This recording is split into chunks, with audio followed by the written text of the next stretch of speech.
yang pensiun masih harus ikut tes. Di mana? Di mana penghargaan pemerintah atas dedikasi dan pengalaman kami? Bahkan pemerintah memfasilitasi adanya program PPG Prajabatan. Untuk siapa? Bagi calon guru. Jadi belum jadi guru udah ikut sertifikasi. Untuk apa? Ini kepentingannya untuk seleksi ASN guru.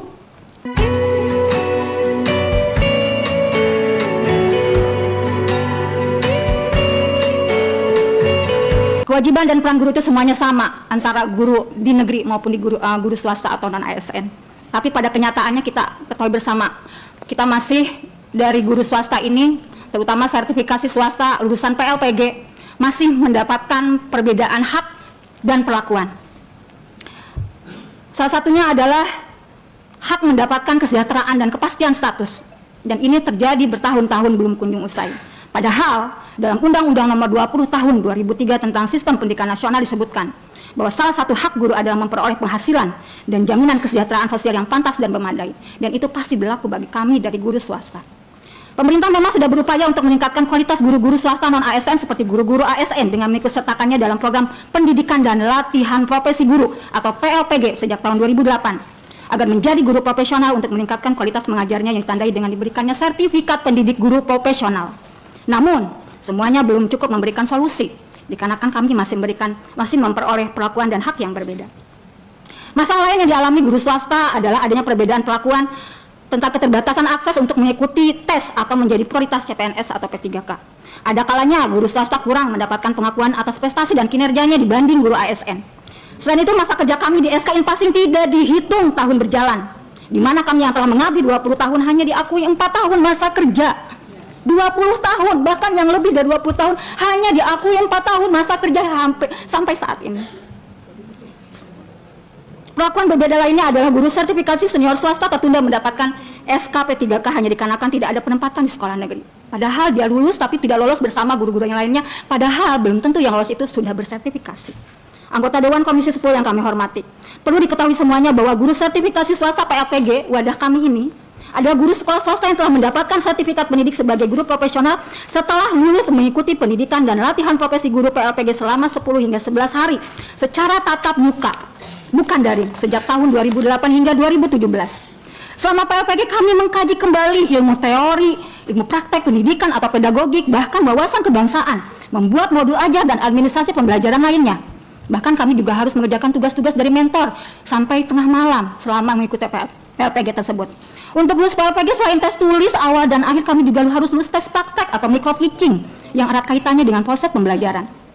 Dan untuk ikut terdaftar menjadi calon peserta PLPG, kami harus memiliki pengalaman mengajar sekurang-kurangnya 7 hingga 10 tahun.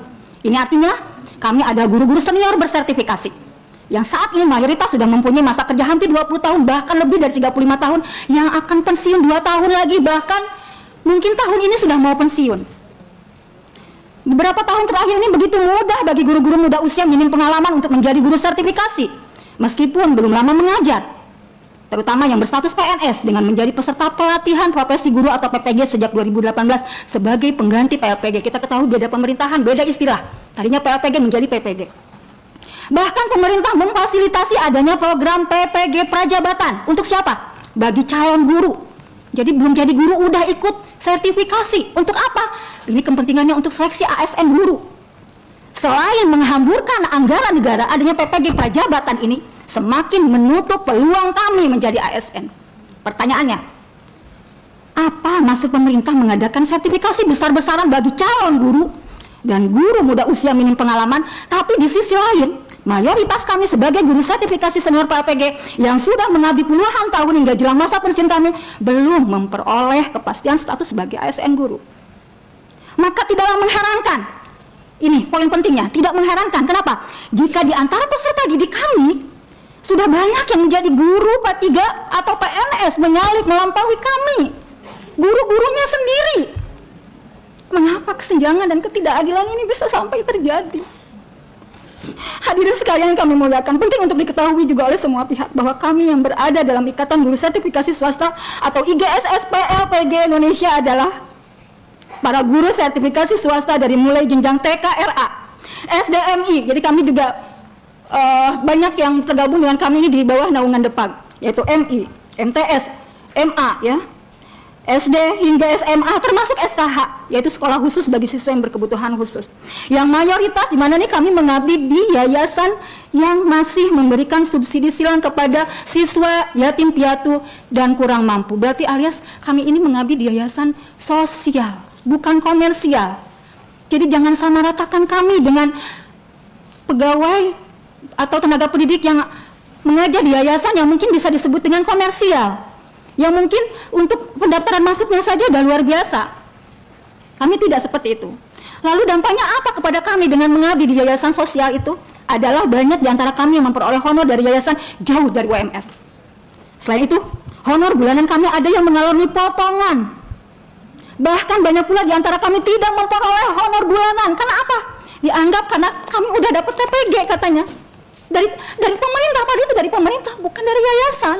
Jadi salah kalau pemerintah menganggap guru yayasan itu, guru swasta itu sudah sejahtera sehingga pemerintah tidak perlu ikut campur. Padahal mayoritas di Indonesia ini yayasannya masih bersifat sosial, masih memberikan subsidi silang, dan itu bisa memberikan bisa membantu mensukseskan pemerintah untuk wajib belajar 12 tahun. Kenapa? Karena masih memberikan subsidi silang kepada siswa yatim piatu dan kurang mampu. Yang penting apa? Mereka mau sekolah. Kami menerima mereka sebesar-besarnya. Yang penting mereka mau sekolah, dan kami yang di pedesaan ini selalu memberikan motivasi untuk mau sekolah, untuk giat terus walaupun dalam terbatas apapun mereka harus sampai lulus sekolah minimal sampai SMA. Ibu Ketua Komisi 10 yang tidak bisa hadir saat ini, kami sangat merindukan bisa bertemu dengan Bunda Hetifah Saifudian, karena memang kita juga ada kedekatan dengan beliau sebenarnya. Pasti banyak yang belum tahu tentang keberadaan kami. Mungkin anggota dewan di sini pasti belum tahu apa itu PLPG, belum kenal apa itu PLPG. Pasti yang tahunya adalah PPG, yang muncul ini akhir-akhir ini adalah PPG. PLPG ini tersisihkan akhirnya. Kami ini guru sertifikasi lulusan PLPG yang selama ini belum ada satupun organisasi guru yang menyinggung keberadaan PLPG yang jelas-jelas memiliki senioritas, namun terabaikan dan tersisihkan oleh persaingan yang tidak adil. Selama ini belum ada juga organisasi guru yang menyuarakan aspirasi untuk mengedepankan senioritas dalam pengangkatan ASN guru. IGSS PLPG Indonesia yang didirikan tanggal 26 November 2024 ada sebuah organisasi yang ingin merombak ketiga regulasi pemerintah yang sudah tidak relevan lagi dengan kondisi saat ini. Yaitu 1. PP nomor 11 tahun 2017 tentang manajemen pegawai negeri sipil pasal 23. Di mana pemerintah mengangkat PNS hanya bagi mereka yang muda usia minim pengalaman dan belum bersertifikasi, hanya bagi usia 18 sampai 35 tahun saja. Lalu bagaimana dengan posisi kami yang sudah di atas 35 tahun? Seharusnya pemerintah lebih mengutamakan profesionalisme, dedikasi, pengalaman, dan senioritas. 2. Peraturan BKN tentang pelaksanaan seleksi dengan metode CAT, Computer Assisted Test, di mana seleksi rekrutmen tes hanya menghamburkan uang rakyat, soal-soal tesnya tidak bisa diterapkan dalam proses pembelajaran, serta menghasilkan barisan guru-guru sakit hati. Karena apa? Pada ujungnya hanya menghasilkan gejolak, kesenjangan, dan ketidakaturan. Akibatnya apa? Penataan status guru tidak pernah kunjung selesai. Selalu setiap tahun ada gejolak, karena memang tidak ada penataan, akhirnya tidak terwujud. Nomor 3. Keputusan Menteri Pendayagunaan Aparatur Negara dan Reformasi Birokrasi nomor 348 tahun 2024 tentang mekanisme seleksi P3K berdasarkan skala prioritas. Seharusnya yang menjadi skala prioritas adalah profesionalisme, pengalaman pedagogik yang teruji, dan senioritas. Tapi terasa aneh dengan Kepmen ini ternyata lebih mengedepankan kemampuan kognitif guru minim pengalaman belum bersertifikasi. Tentu kami yang sudah senior ini tidak bisa dong bersaing dengan guru-guru yang baru lulus kuliah. Mereka belum banyak bebannya, karena kalau kami bebannya di rumah tangga segala macam, di sekolah dan lain-lainnya. Yang muda usia, yang baru lulus kuliah, mereka bebannya belum terlalu banyak dengan kami. Kami berbeda dengan organisasi guru lainnya, bukan untuk menuntut kesejahteraan, karena kami sudah mendapatkan TPG dari pemerintah dan kami sangat mensyukurinya. Kami bukan menuntut kenaikan TPG, tidak, tapi menuntut agar nominalnya disesuaikan dengan masa kerja kami yang sebenarnya dihitung sesuai tahun berjalan. Jangan sampai kami sudah mengambil lebih dari 20 tahun tapi yang diakui hanya 4 tahun. Ini kemana yang 16 tahun lebihnya? Kenapa dianggap goib? Jika ada rencana kenaikan TPG, maka utamakan besarannya sesuai senioritas.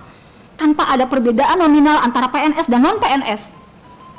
Jadi aneh kalau kemarin disinggung di pidato Hari Guru Nasional atau yang disampaikan oleh Bapak Menteri Abdul Muti itu benar-benar belum memenuhi rasa keadilan bagi kami, karena ada perbedaan nominal antara PNS dan non-PNS.